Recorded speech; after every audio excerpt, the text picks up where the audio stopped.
In the beginning of February 1987, Alan and Debbie Tallman, residents of Horicon, Wisconsin, would make a purchase they would regret for the rest of their lives.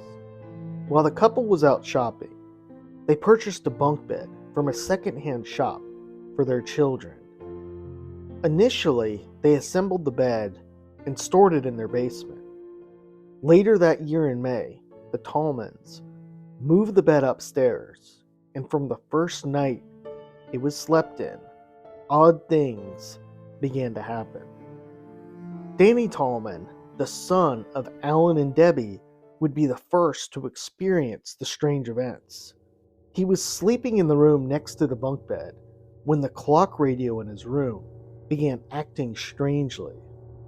After his parents said goodnight, Danny said that he saw the radio's indicator moving by itself. Also, the clock radio turned itself on and off and randomly switched the channels, seemingly by itself. Initially, when he told his parents about the clock radio, they didn't believe him. However, that would soon change. A few weeks later, Alan Tallman was painting the walls in his basement. He decided to take a break and he went upstairs for lunch. Before heading upstairs, he placed the paintbrush on the table. When he got back, the brush was in the bucket with the bristles sticking up and the handle in the paint. Things would only get more terrifying from here, though.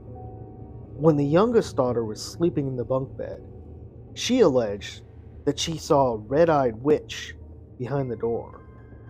The children said they saw an ugly old woman in the room with long black hair and a glow like fire.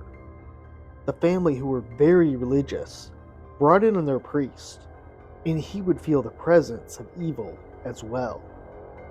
Unfortunately, the spirit refused to leave, and things only got worse in the coming months. The strange activity lingered, and all sorts of paranormal activity occurred. Doors slammed closed and open by themselves. A chair rocked by itself. Disembodied voices called out from the empty rooms.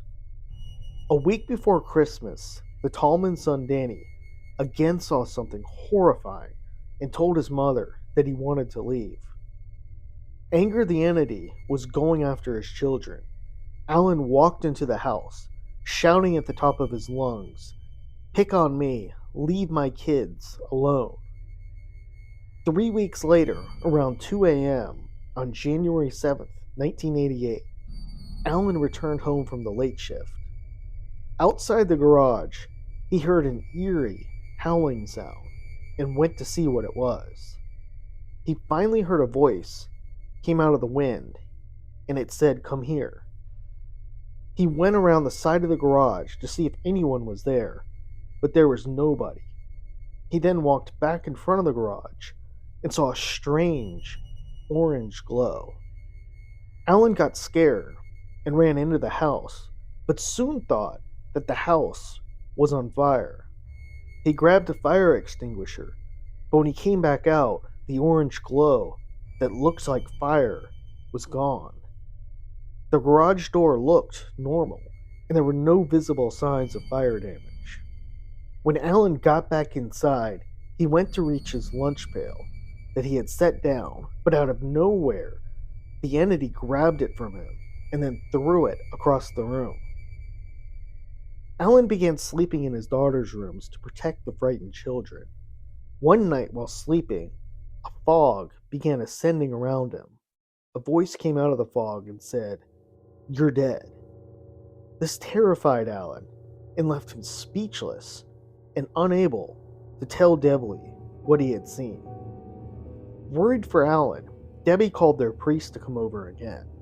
He would comfort Alan, and when interviewed, would state that the demonic presence was inside the house. A few days later, Alan was working late and asked a relative who was skeptical of the spirit to watch the girls. While watching the girls, the same terrifying figure the children had seen appeared to him. The shell-shocked relative let out a loud scream and was visibly shaken. After hearing the incident, Debbie had had enough.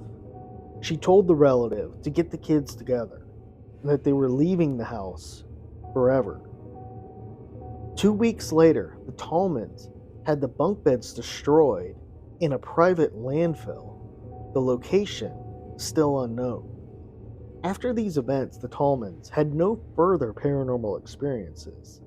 Since their departure, no strange experiences have been reported in the home. The Tallman case is one of the most popular paranormal cases in Wisconsin and in the Midwestern United States. It's truly strange and frightening, raising a number of important questions. First, what is the origin of the bunk bed? This appears to be the source of the evil, and it would be interesting to know who sold the bunk bed to the thrift store. While not uncommon for entities to attach themselves to inanimate objects like dolls and paintings, a bunk bed is somewhat of an odd choice. Some would argue that maybe something terrible happened in the bunk bed, and this invited in the dark spirits. While there's numerous possibilities surrounding the bunk bed, one question concerns the home itself. Was the house itself actually haunted, not the bunk bed? The family had just moved in November 1986, only a few months before acquiring the bunk bed. So was the bunk bed itself not related to the haunting? Perhaps it was just coincidence that the activity began the first night the bunk bed was moved upstairs. If the family had removed it and the strange activity had ceased, this would have answered the question. Unfortunately, though, the family, who were understandably frightened and confused, chose to abandon the house, not abandon the bunk bed. Since they left, there hasn't been any paranormal activity with any of the new owners, but it's not unheard of for paranormal activity to affect some occupants and not others. Some believe the Tallmans made the whole story up as a way to make money. It's important to point out that they didn't seek attention with their case, though. They did appear on a 1988 episode of Unsolved Mysteries, but the producers of the show, hearing about this strange story, tracked them down for the story. In the episode, Alan and Debbie are interviewed, but conceal their faces. They also discuss how traumatized their family is still after leaving. This case is also intriguing and frightening in that it shows anyone or any family can find themselves tormented by a spirit. The Tallmans were a normal, happy family with no obvious issues. However, they, especially their 3 children, were subject to terrifying events that would even traumatize most adults. It's unclear what happened to the children as they grew older. Let's hope, though, they were able to move forward with their lives with these events in the rearview mirror.